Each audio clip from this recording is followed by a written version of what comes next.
आपण स्वतःला कोणत्या दृष्टिकोनातून पाहता त्यावरच आपल्या भविष्यातील आनंद अवलंबून असतो. धूळ बसलेल्या मनाचा प्रत्येक सांदी कोपरा आज झटकून पाहिला.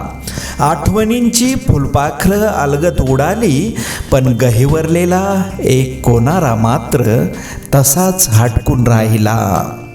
शंकेला इलाज नाही, स्वभावाला औषध नाही, चारित्र्याला प्रमाणपत्र नाही, शब्दापेक्षा काही तिखट नाही आणि मौनासारखं उत्तम साधन नाही. पण त्यासाठी स्वतःवरती विश्वास ठेवा.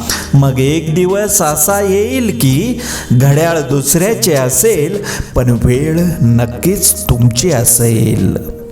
ज्या लोकांमध्ये आपला जन्म झाला त्या लोकांचा उद्धार करणे हे आपले कर्तव्य आहे. ही जाणीव ज्यांना होते ते धन्य आहेत. जीवनात काही व्यवहार करताना फायदाच बघायचा नसतो, आपल्यामुळे इतरांना भेटलेला आनंद बघायचा असतो.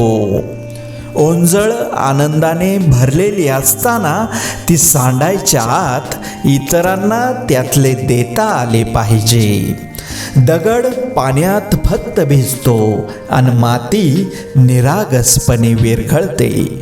भिजणं आणि विरघळण्यातला फरक कळला की सगळी नाती नितळ होतील. जपणं आणि साठवणं यात फार मोठं अंतर आहे. साठवली जाते ती दौलत, जपली जातात ती आपली माणसं. शब्द कितीही काळजीपूर्वक वापरले तरी ऐकणारा आपल्या सोयीप्रमाणे त्याचा अर्थ लावत असतो. शांत व प्रसन्न मन हे शेवटचे असे हत्यार आहे की जे जीवनातील कोणत्याही प्रकारच्या आव्हानांना सामोरे जाण्यास सज्ज असते. पैशाला कधीच किंमत नसते, खरी किंमत तर पैसे मिळवताना केलेल्या कष्टालाच असते. पराक्रम आणि साहस यांच्या जोडीला नैतिकता आणि मानवतेची जोड असलेली व्यक्ती नेहमीच यशस्वी होते. हे आयुष्य आहे. इथं झालेल्या चुका विसरून परत नव्याने कामाला लागायचे असते. कारण भूतकाळ हा सतत डोक्यात ठेवला तर आपला वर्तमान काळ सुद्धा बिघडतो. मन किती मोठं आहे हे महत्त्वाचं नाही, मात्र मनात किती आपलेपणा आहे हे महत्त्वाचं आहे. उदरभरणासाठी दिवसभर किडे मकोडे खाणारी पाल संध्याकाळी देवाच्या फोटोच्या पाठीमागे जाऊन लपते. दिखाऊ व लबाड लोकांचंही असंच असतं. मूर्खांची 5 लक्षणे असतात.